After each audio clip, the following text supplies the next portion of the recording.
Joining me now, Montana Democratic Governor Brian Schweitzer and Virginia Republican Governor Bob McDonnell, just discussing both of you in your final years as governor, so that leaves you free to speak about anything.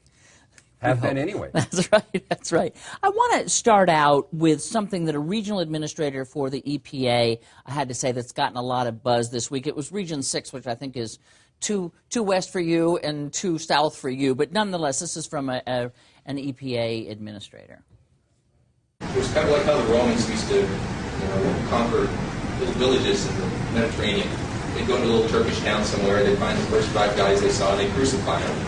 And then, that town was really easy to manage for the next few years.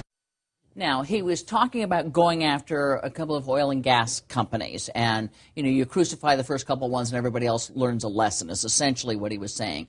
Do you have a problem with the way the EPA goes about its business? Is that, do you think, reflective of the EPA? Well, the energy companies need certainty more than anything. The last thing we need is to have some kind of a capricious system of who we're going to enforce regulation with and who we're not going to. So as long as we have certainty, we can function within those rules. We've got more drilling rigs drilling right now in the United States than all the rest of the world combined. So you don't think this reflects reality? I think that was some silly talk. Governor, do you have problems with the EPA? Absolutely. In fact, some people in Virginia call them the Employment Prevention Agency because there's some of the overarching regulations and policies, particularly in a coal and gas state like Virginia, same as Montana. They're just, it's just been overboard. And the number of permits that we've seen in the last couple of years have been down dramatically, and it's putting, what this does is it drives up the cost of electricity. That's the impact on the American people. So this kind of rhetoric is very harmful because it really is translating into policy that we see in our states, and I'm sure Brian's seen it in Montana. Can I talk a little bit about gas prices? Because that's out there, at least in the political groundwater. Is it hurting folks in your state in a way that it's going to hurt the economy? Well, gas prices aren't quite as high as they were in 2008, but they're too high. And that's why. What is about average in Montana now, about do you know? 381, 384, something like that. Sounds pretty good from around here. But it's beginning to go into the family budget, obviously. Absolutely. And of course, we're producing more oil in the United States anytime in the last 12 years. We're importing less oil today than we have in 16 years. We're down to 45%. We have oil and gas, we have coal, and we have a wonderful supply of natural gas. And that's why energy prices in the United States are cheaper than almost any place in the world. $2 natural gas is the cheapest natural gas. Our electricity is some of the cheapest in the world, and that's why manufacturing is coming back to the United States. But politically, isn't it hurting the president at this point, or do you see signs of that? Absolutely. If gas prices are high, it comes straight out of the pocket of consumers, and we'd like to have gas prices lower. Katie, everybody knows we need more energy independence in America. It's been a discussion for since 9/11 and why we're in the Mideast and some of those things. I think this is a seminal issue in this election. The president talks about all of the above, but I can tell you in a coal and gas producing state and a nuclear state where we've had actually going backwards on nuclear with the removal of the permitting at Yucca Mountain, new regulations on coal and natural gas. We're trying to drill off the coast for oil and natural gas in Virginia. The president won't allow us to do that. No real help on the XL pipeline. So we're going the wrong direction. I think that's why Mitt Romney's got some very good ideas about how we get energy independence going in America. Let me pick up on the Keystone Pipeline, because I know it's something you support. The president may support it in the future or supported parts of it, but there's, but the fact of the matter is this is a pipeline that would move energy or oil and gas for oil from Canada down to the Gulf of Mexico. And the president so far has put the brakes on its completion. Well, let me add to that. Actually, it would also move Montana Oil. I negotiated with TransCanada when we gave them a permit that they would build a $100 million on-ramp so that Montana Oil could also go on this pipeline. You're upset with the president, right, for stopping this? Well, actually, pipelines are permitted state by state. Montana, South Dakota, Oklahoma, Kansas, Texas, we've all permitted it, but Nebraska, they've said no, not so fast. So TransCanada doesn't even have a route yet. You can't have an application approved. Bob knows that because he approves pipelines in his own state until you have a route. As soon as Nebraska allows a route across Nebraska, TransCanada can make a completed application, and then the president and the State Department need to act.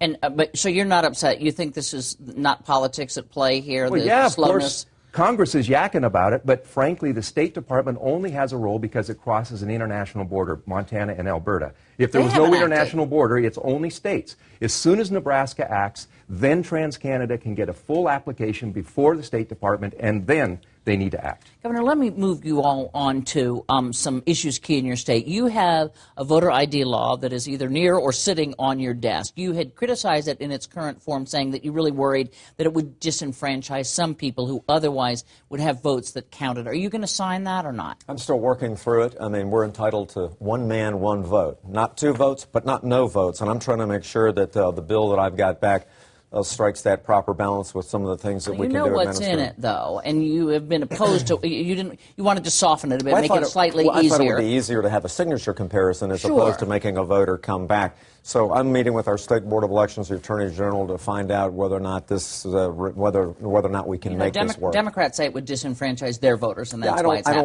I don't think it would. It would create an additional burden to have to come back and be able to show subsequent identity.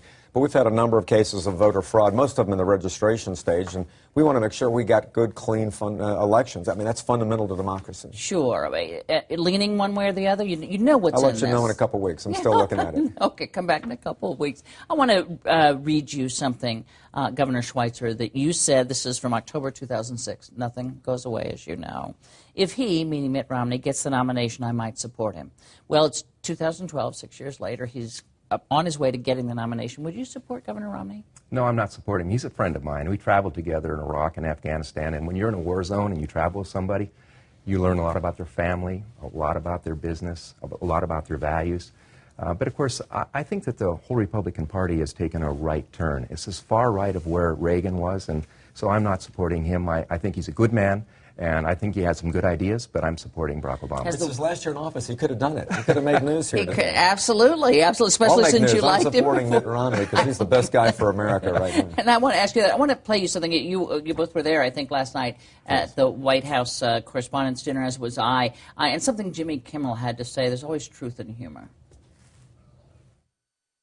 Mr. President, you remember when the country rallied around you in hopes of a better tomorrow?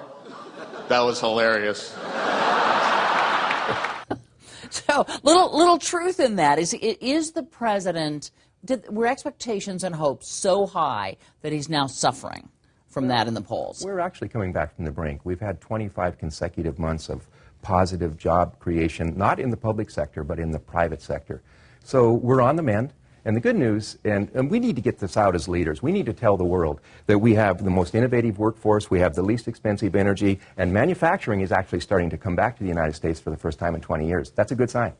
Governor, I can't go without asking you. Of course, your name comes up in the whole VP list thing, and you're going to be out of a job at the end of this year anyway. So 2 years. 2 years. Sorry. That's He's right. out. That's right. That's right.